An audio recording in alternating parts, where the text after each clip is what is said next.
Walton smart fridge presents TVS ইনসাইটে আপনাদের স্বাগত জানাচ্ছি। আমি শেখ আব্দুল্লাহ।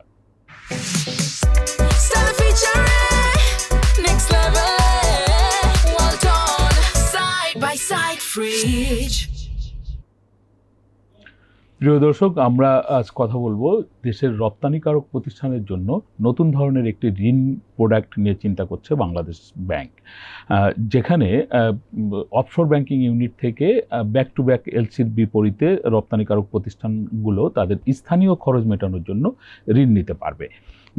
এই ঋণ সুবিধাটি তুলনামূলকভাবে কম সুদে পাবে প্রতিষ্ঠানগুলো, এবং তারা বৈদেশিক মুদ্রায় ঋণটি নিতে পারবে। প্রয়োজনে তারা বৈদেশিক মুদ্রাকে সোয়াপ করে স্থানীয় টাকায়ও এই ঋণটি রূপান্তর করে নিতে পারবে। এই ধরনের সুবিধা এরকম একটি বৈশ্বিক পরিস্থিতিতে ব্যাংকগুলোকে, রপ্তানিকারক প্রতিষ্ঠানগুলোকে দেওয়ার জন্য বাংলাদেশ ব্যাংকের পক্ষ থেকে চিন্তা করা হচ্ছে, এবং এইখানে কি কি সুবিধা থাকবে বা কি কি শর্তে রপ্তানিকারক প্রতিষ্ঠানগুলো এই ঋণ পাবে, এই নিয়ে টিভিএস আজ লিড নিউজ প্রকাশিত হয়েছে। নিউজটি করেছেন টিভিএসের চিফ রিপোর্টার আবুল কাশেম। আমরা তার কাছ থেকে শুনবো যে বাংলাদেশ ব্যাংক এই মুহূর্তে আসলে এই ঋণ প্রোডাক্টটি নিয়ে কি চিন্তা করছে। আবুল কাশেম, আপনাকে স্বাগত জানাচ্ছি। আপনার যে আজকের স্টোরি, আপনি বলছেন রপ্তানিকারকদের জন্য একটি কম সুদের ঋণ প্রোডাক্ট চালু করার কথা চিন্তা করছে বাংলাদেশ ব্যাংক, এবং এই ঋণটি রপ্তানিকারক প্রতিষ্ঠানগুলো ব্যাংকগুলোর অফশোর ব্যাংকিং ইউনিট থেকে বৈদেশিক মুদ্রায় নিতে পারবে। আসলে কেন এই চিন্তাটি বাংলাদেশ ব্যাংক এই মুহূর্তে করলো, বা এর সুবিধাগুলো কি কি থাকবে আর কি? ধন্যবাদ আপনাকে। আসলে আপনি জানেন যে, আপনি নিজেও একটু বলছেন যে এখন যে বৈশ্বিক পরিস্থিতি, সেটা আসলে আমাদের এক্সপোর্টারদের অনুকূলে নেই, এবং গত কয়েক মাস ধরে আমাদের রপ্তানি কিন্তু বাড়ছে না, এবং হচ্ছে কোনো মাসে সেটা কমে যাচ্ছে গত প্রায় 5-6 মাস ধরে। ফলে এদিকে হচ্ছে ইরান যুদ্ধের প্রেক্ষাপটে আন্তর্জাতিক বাজারে তেল, গ্যাস ইত্যাদির দাম বাড়ছে। সরকারের যে রিজার্ভ আছে, বৈদেশিক মুদ্রা রিজার্ভ, সেখানে একটা প্রেশার তৈরি হচ্ছে। আরেকদিকে হচ্ছে আমাদের রপ্তানি কমে যাচ্ছে, রেমিটেন্স কমারও একটা আশঙ্কা রয়েছে। ফলে রিজার্ভের উপরেও সামনে চাপ বাড়বে। তো সরকার চাচ্ছে যে এই সময় হচ্ছে আমি রপ্তানিকারকদেরকে যদি কিছু সুবিধা দেই, তাহলে তাদের যে এক্সপোর্ট কম্পিটিটিভনেস, সেটা যাতে ধরে থাকে, এবং এক্সপোর্টটা যাতে ফল না করে, এক্সপোর্টটা যাতে স্বাভাবিক থাকে। তো সেই সুবিধাটা দিতে হলে, তো আপনি জানেন যে এখন আমাদের ব্যাংক ঋণের সুদ হার হচ্ছে 14-15%, 16% এরকম। ব্যবসায়ীরা যে ব্যাক টু ব্যাক এলসি খুলে, সেখানে তাদের যে ঋণ, সেটা হচ্ছে এরকম উচ্চ সুদে নিতে হয়।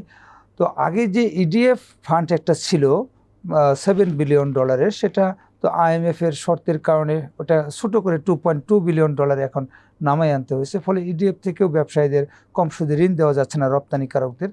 তো এই অবস্থায় হচ্ছে যে বাংলাদেশ ব্যাংক একটা হচ্ছে অল্টারনেটিভ ওয়ে বা উইন্ডো খোলার চেষ্টা করছে, যে আমাদের যে অফশোর ব্যাংকিং ইউনিট আছে, সেখান থেকে তাদেরকে হচ্ছে কম সুদে ফরেন কারেন্সি বা ডলারে এই ঋণটা দিবে। তো ডলারে ঋণ দিলে, সে যে আমি একজন ব্যবসায়ী, আমি হচ্ছে $100 একটা এক্সপোর্ট অর্ডার পেয়েছি। তো আমার হয়তো এই এক্সপোর্ট অর্ডারের এগেনস্টে হচ্ছে $60 র মেটেরিয়ালস ইম্পোর্ট করা লাগবে। তো সেই $60 তো আমি ওখানেই এলসি করলাম ওই ব্যাংকে, তো সেখান থেকে পরিশোধ হবে। বাকি যে আমার $40, আমার এই এক্সপোর্টটা যখন হবে, আমি তো $100 পাবো। আমি ব্যাংক থেকে এলসি করছি $60, বাকি $40 হচ্ছে আমি এখন ব্যাংক থেকে ডলারের লোন নিতে পারবো। এক্ষেত্রে ঋণের সুদ হার হবে হচ্ছে 8%, যেখানে ব্যাংকগুলিতে এখন সর্বোচ্চ সুদ হার। হ্যাঁ, এটা সর্বোচ্চ সুদ হার হবে 8%, যেখানে ব্যাংকগুলিতে এখন 14-15%। ফলে আমি অর্ধেক ইন্টারেস্টে এই লোনটা নিতে পারছি। আমি হয়তো এই সময় হচ্ছে আমার ইউটিলিটি সার্ভিস, স্টাফদের স্যালারি, আদার খরচ মেটানোর জন্য আমি একটা টাকা ওই এক্সপোর্টের প্রয়োজনে আপনার যদি লোকাল কিছু প্রকুর করা থাকে, ইম্পোর্ট করতে হয়, আর সব কিছু আমি হচ্ছে টাকায় তখন পরিশোধ করতে পারবো। আমি ডলারটার ওই ব্যাংকে সোয়াপ করে আমি টাকা নিয়ে এসে খরচ করতে পারবো।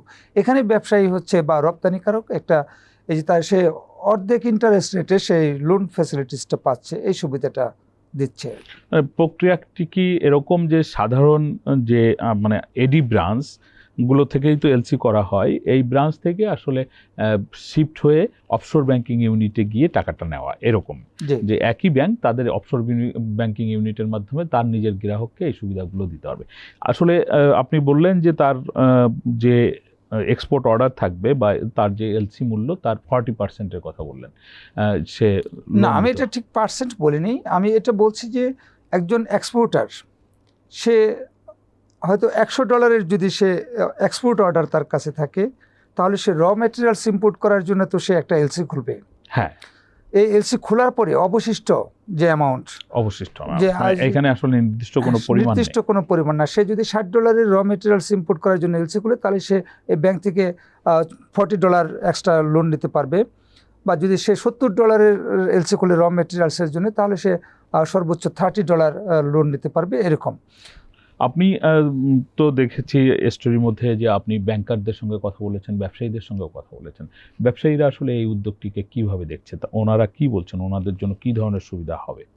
দেখেন, আমি ব্যবসায়ী, ব্যাংকার এবং অর্থনীতিবিদ, আমি হচ্ছে সবার সাথেই কথা বলেছি। তারা প্রত্যেকেই বলছেন যে এই মুহূর্তে যেহেতু আমাদের এক্সপোর্ট চাপে রয়েছে, ব্যবসায়ীরাও বড় ধরনের আর্থিক সংকটের মধ্যে রয়েছে, এবং হচ্ছে আমাদের ইম্পোর্ট খরচ মেটাতে যে হচ্ছে রিজার্ভটাও হচ্ছে খুব বেশি কমানোর সুযোগ নেই। আমাদের মাত্র এখন 32 বিলিয়নেরও কম রিজার্ভ এখন তো এটা হচ্ছে আমাদের যে ইনপুট বিল, তাতে হয়তো 6 মাসের ইনপুট বিল দেওয়ার সক্ষমতা আছে, কিন্তু এর মধ্যে থেকে কিন্তু আমাদের হচ্ছে ডেট সার্ভিসিংও করা লাগে।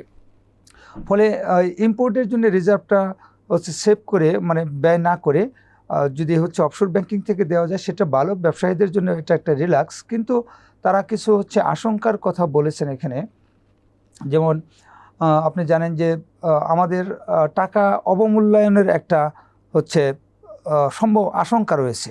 যদি যুদ্ধ এইভাবে চলতে থাকে, যদি আমাদের আন্তর্জাতিক বাজারে পণ্যমূল্য অনেক বেশি থাকে, তাহলে আমাদের টাকার দাম কমে যেতে পারে।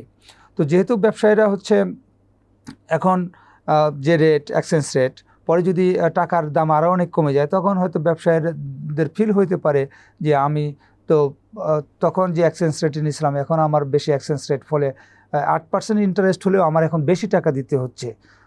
হ্যাঁ, তারা হয়তো তখন আবার বাংলাদেশ ব্যাংক বা সরকারের কাছে সুবিধা চাইতে পারে। আপনি সে যখন এক্সপোর্ট প্রসিড পাবে, উনি আজকে এক্সপোর্টের অর্ডার পেলেন, এলসি কনফার্মেশন পেলেন, কিন্তু উনি হয়তো এক্সপোর্ট প্রসিড পাবেন 90 দিন পরে। ওই সময় তো ওনার এক্সপোর্ট প্রসিডের বিপরীতেও তো সেই সময়কার যে এক্সচেঞ্জ রেট, সেই অনুযায়ী উনি ও তো বাড়তি টাকা পাবেন এক্সপোর্টার।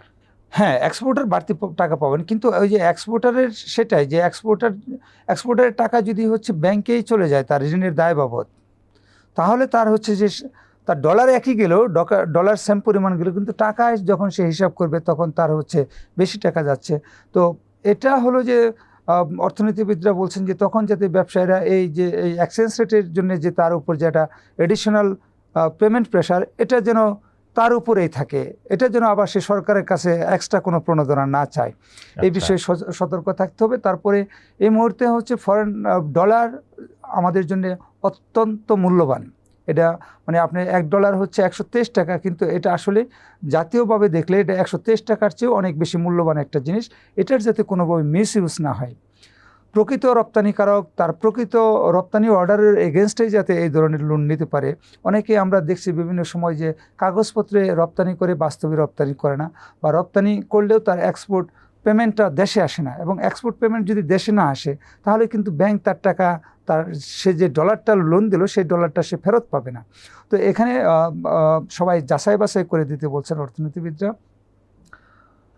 একজন ব্যবসায়ী নেতা, বিজিএমইর প্রেসিডেন্ট, উনি যেটা বলছেন, উনি এটাকে একটা ইতিবাচক পদক্ষেপ হিসেবে দেখছেন, কিন্তু উনি বলছেন যে 8% ইন্টারেস্ট এটা তাদের জন্য অনেকটা হাই বলে উনি মনে করছেন। তো ওনারা বলছেন যে টিডিএফে তারা হচ্ছে 5% ইন্টারেস্টে পান, কিন্তু বাংলাদেশ ব্যাংক বলছে যে টিডিএফটা হচ্ছে একটা দীর্ঘমেয়াদী লোন, কিন্তু এই অফশোর ব্যাংকিং থেকে যেটা দেওয়া হবে, এটা হচ্ছে একটা শর্ট টার্ম এবং সর্বোচ্চ 1 বছর মেয়াদ থাকবে। তো সেক্ষেত্রে শর্ট টার্ম লোনের ইন্টারেস্ট রেট হিসেবে বাংলাদেশ ব্যাংকিং মনে করে যে 8% যৌক্তিক, কিন্তু বিজিএমই প্রেসিডেন্ট বলছেন যে এটা 6% থেকে 7% হলে এটা তাদের জন্য ভালো হতো। আমি আমাদের সময় শেষ হয়ে এসেছে, আমি আপনার কাছে লাস্ট কোশ্চেন করব, একটু বড় দাগেই কোশ্চেনটি করতে চাই। সেটি হচ্ছে, আপনি এক্সপোর্টের কথা বললেন, আপনি ইম্পোর্টের কথা বললেন, বা আমাদের রিজার্ভ সামগ্রিকভাবে অর্থনৈতিক ঝুঁকির কথাও বললেন।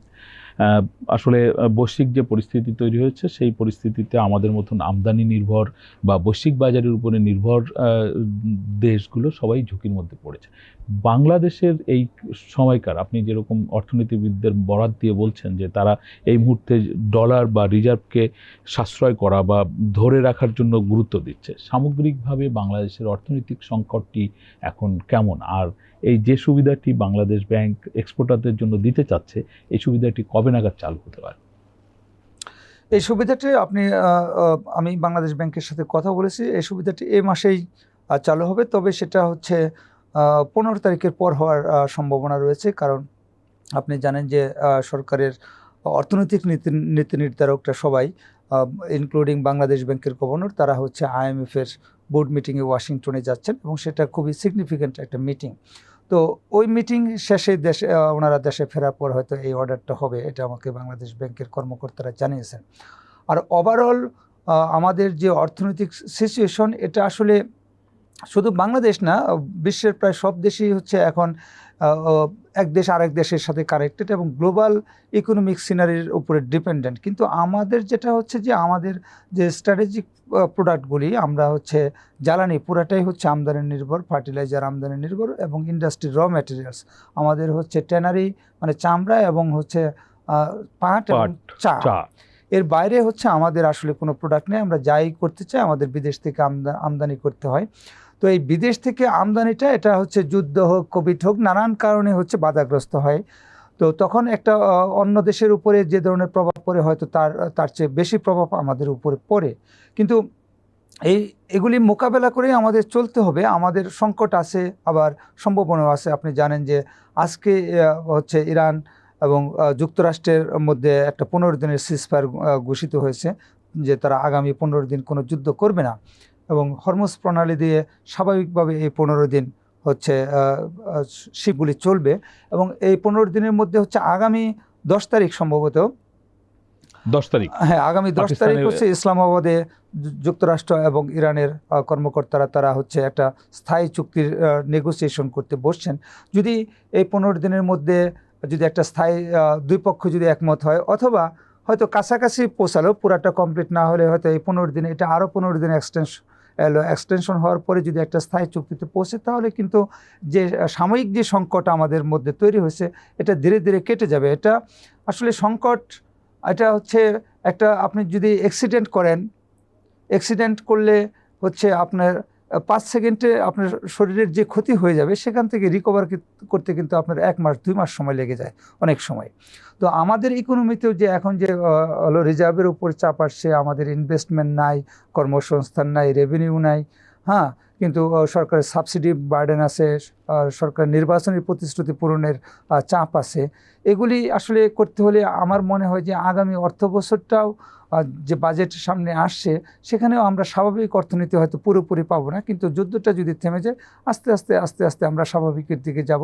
অন্তত 6 মাস 8 মাস এরকম সময় লাগতে পারে যে যদি আমরা আগের অবস্থায় ফিরতে চাই। ধন্যবাদ আবুল কাশেম আপনাকে।